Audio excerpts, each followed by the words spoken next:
Hey there, my loves. Are you anchoring and ascending today? Well, I'm Lady Kimberly Michelle, and welcome back to Soul Health Matters. Now, if you are driving or walking, or if you're already sitting in stillness, perhaps, I want you to pause with me for just a brief moment so that we can fully arrive in this moment. Let's inhale deep within our chest and do it slowly, and then we're going to exhale through our mouth. Let's go. Inhale. Hold it. And now we're going to release it slowly through our mouth. Again, one more time. Inhale deeply. And then hold it deeply in your chest. Let your lungs fill up. And now we're going to exhale slowly through our mouth. Okay, go ahead and let your shoulders drop.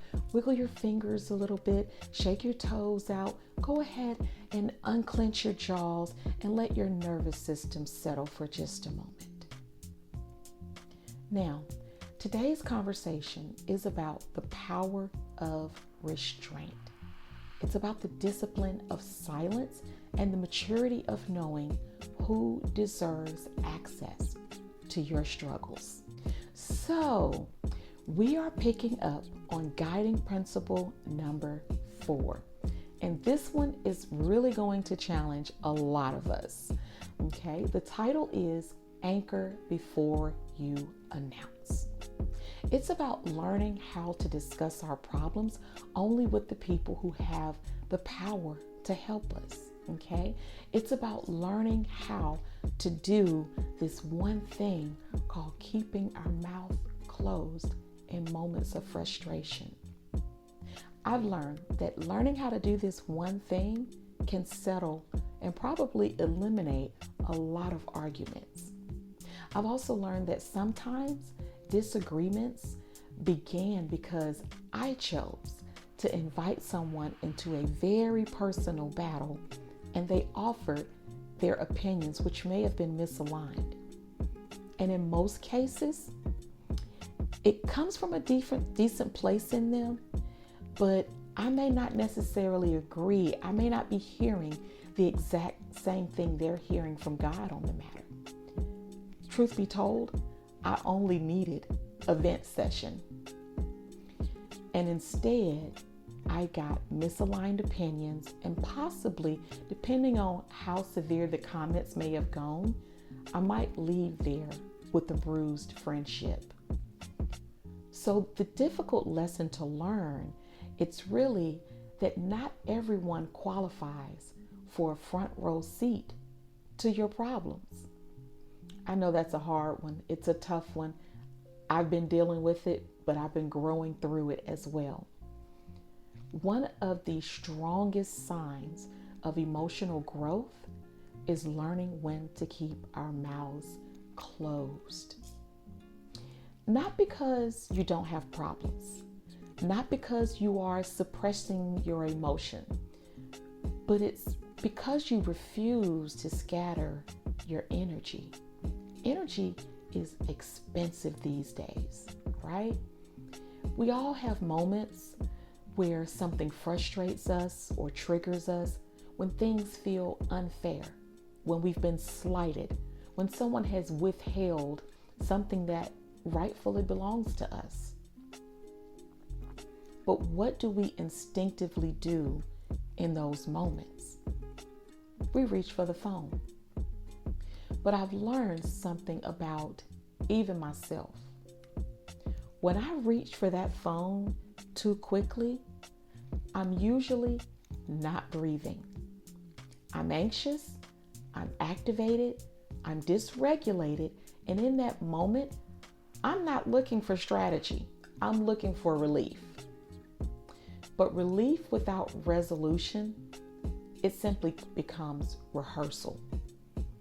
We're not here to rehearse our problems. We need resolution.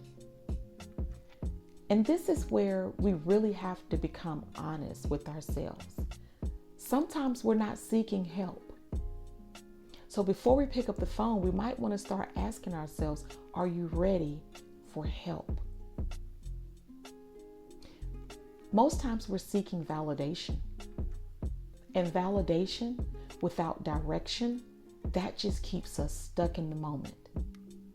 So I say it like this: complaining attracts chaos, because the more we rehearse the frustration, the more we circulate the story, the more anchored we are not.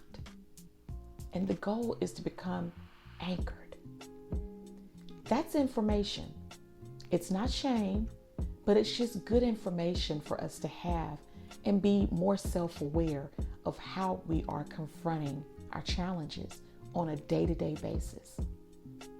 See, the anchored woman, we don't leak emotion into every conversation. We feel it, we breathe through it, and then we stabilize ourselves first, and then we decide.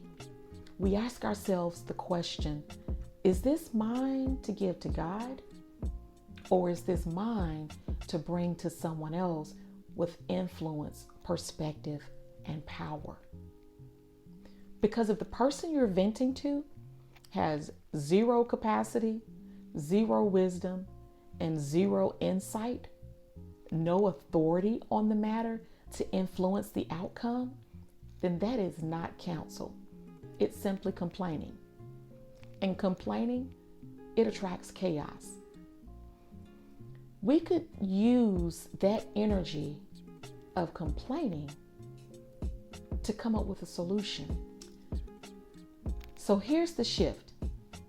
Instead of immediately calling someone when that frustration rises, we sit, we breathe, we regulate, and we ask ourselves the question, God, is this mine to solve? Is this mine to sit with? Is this mine to hold? And if it is, God, show me how to hold it. And then we ask, is this mine to release? Is this mine to seek guidance on? And if so, then who? Because not everyone deserves access to our unprocessed, unchecked emotions.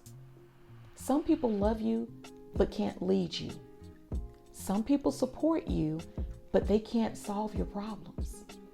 Some people really genuinely sympathize with you, but they don't have the capacity to strategize a solution with you. So instead of consulting horizontally first, how about we start consulting vertically? Because that's anchoring. And I've noticed something even in my own life.